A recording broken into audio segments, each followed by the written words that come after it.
nacionálnych zväzkov, ktoré nás s touto krajinou spájajú. Tento rok si ho však pripomíname krátko pred priateľskou pracovnou návštevou súdruha Miloša Jakeša v Maďarskej ľudovej republike.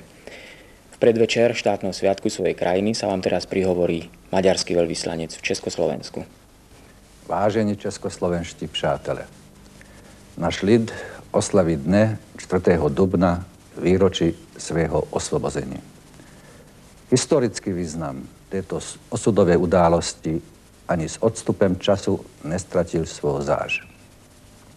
Naše socialistické výsledky, vymoženosti, dosažené v minulých 40 letích, sú epochálneho významu i z historického pohľadu. Byl vytvořen socialistický veľkoprúmysl, moderní družstevní zemědělství, docílili sme veľkého kultúrneho růstu našeho lidu. Výsledky a skúsenosti reformy národního hospodářství, uvedené do praxi již před 2 desetiletimi, nám dávají impulsy k dalšímu promyšlení o našich vymoženostech, ke zvyšování schopnosti přizpůsobování se rychle se měnícím mezinárodným podmínkám, průběžnému vytváření vhodných společensko-ekonomických podmínek. Vedoucí sila našej společnosti, Maďarská socialistická dělnická strana, v lete minulého roku vypracovala konkrétní společenský ekonomický program, který byl konkretizován vládním prohlášením schváleným naším parlamentem.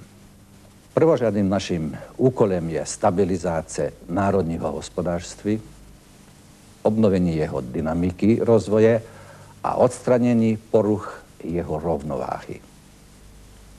Spolu s reformou politického institucionálneho systému vytváří další rozsahlu demokratizácii života celé společnosti.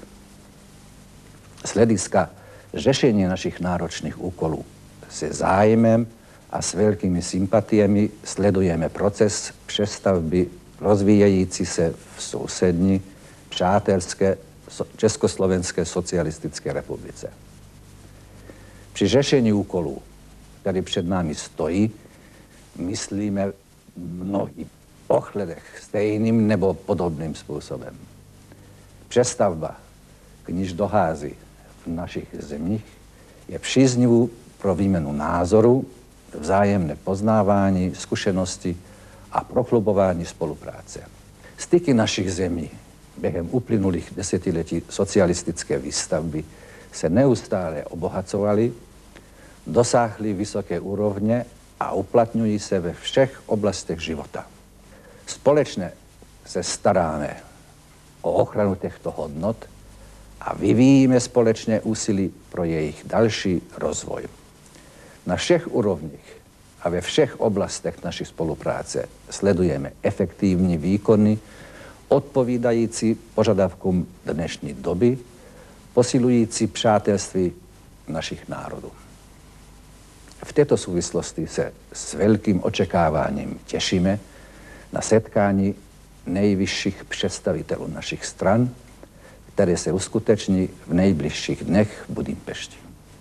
Tyto rozhovory vždy udávali nové směry a nové impulsy k prohlubování spolupráce našich stran, zemí a národů. Vážení přátelé, je mi veľkým potešením, že u příležitosti našeho státního svátku mám možnost vás pozdravit a popřát vám mnoho úspěchu v uskutečňování vašeho společensko-hospodářského programu.